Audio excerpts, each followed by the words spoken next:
On this episode of Car Rant, this car wouldn't start.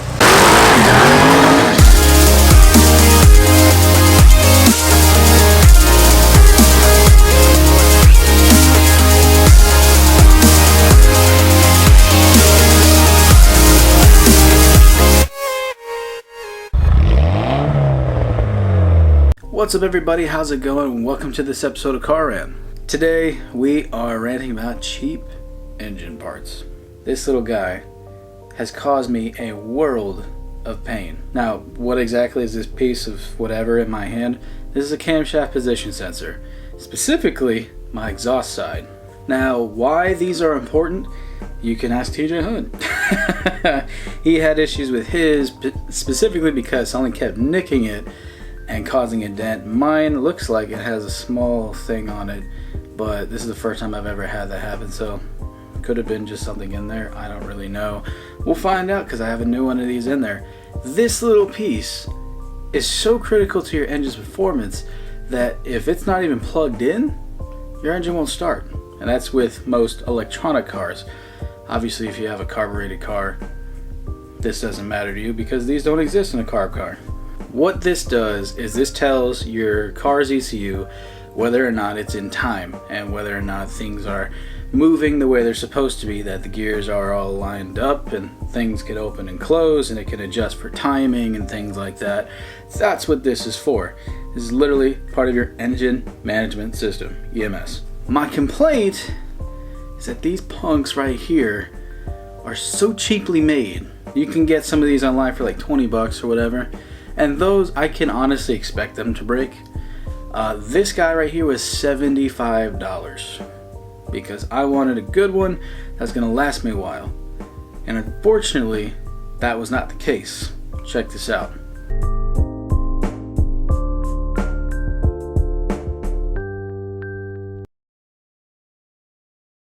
So it's like 12, 15-ish.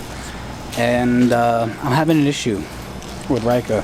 Something started happening. I was driving my car around town because, you know, you gotta drive around, enjoy the evening. It's a beautiful night. It's a good time for cars like mine to go for a ride. And it felt like it was fuel cutting.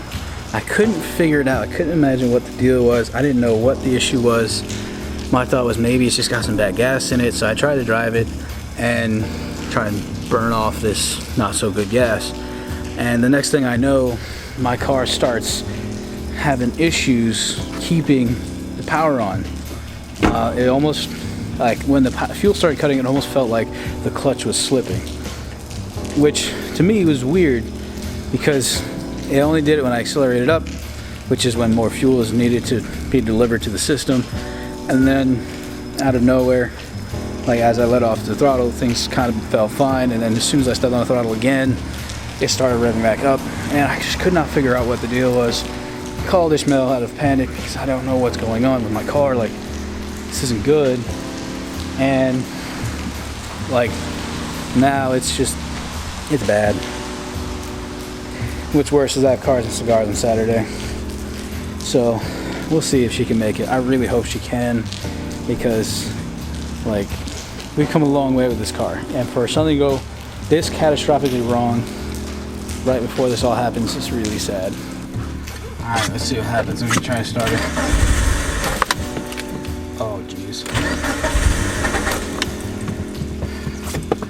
Ishmael's actually on his way to come pick me up now to help me move the car since it won't start. You know, no power steering if it doesn't start. I'm going to try and see if we can put it someplace where we know it won't get towed. I mean, it would be great if like all of a sudden things started working right and we would actually be able to take this car home. I just don't see that happening. It wouldn't truly be an episode of Car Rant if something didn't go wrong. I'm just saying. Well, I went to try and start it and now the check engine light's on. Heard some clicking, it didn't want to turn over and now it's not going to turn over. Ishmael's pulling up now. I think I know what the problem is. I definitely think I know what the problem is. Yo, I think I know what the problem is. What? You're gonna laugh. No, I'm not gonna laugh. Guess what the first problem we ever had with this car was? It was a piece of crap. Thanks. But do you remember what it was? No. Timing code, anyone? Hey, Camshaft Position Sensor. That's why it won't start. Replace this guy right here because that's it. That's the sensor. Sounds like it's the bank 1 sensor, which means it's this guy again. Kind of funny. We had that problem in January, and here we are. It's October, and this died. So either way, we're gonna get that fixed tomorrow. We just gotta get it pushed. You ready to shove, bro? Huh? You ready to shove? Sure. Okay. Let's get ready to shove. Alright guys, we are back in the saddle. It's the next day, and like I said, the sensor code went off, so here's the sensor. These little jokers are what's killing TJ Hunt's BRZ, and it's what's killing my Evo. So I feel your pain, bro. I feel your pain. Guys, this is literally why you don't get a yellow car. You see this? He's trying to drink my car because he thinks it's a flower. What the heck, bro? Alright, let me tell you something, fellas. This is not the most comfortable position in the world. Oh, that's brutal. Okay. Get on there. I'm hoping that everything's alright. We'll see what happens. We're going to try and plug this thing in, start cranking it, and see if it turns over.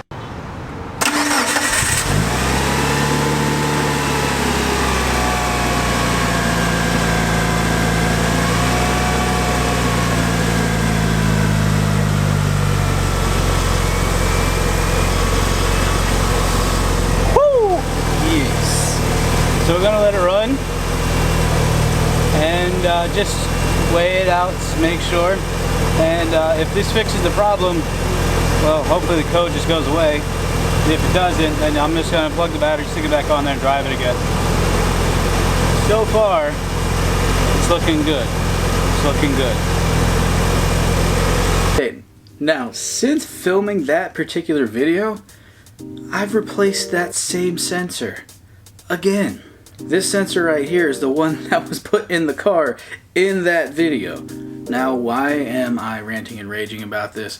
Because stuff like this needs to be better manufactured. There are probably some brands out there that are really good quality, but they bite you in the behind because they take all your money to get them. Stuff like this needs to be made to last longer. This doesn't even have 5,000 miles on it, and it's already dead.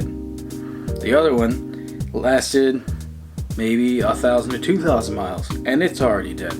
Now, okay, I know comment section's probably gonna blow up on this one because I could easily put something better in there, or maybe it's the actual module that reads it. I don't know. I'm gonna look into that stuff and let you know. But the sad fact is, way back when we first bought the Evo, this was damaged.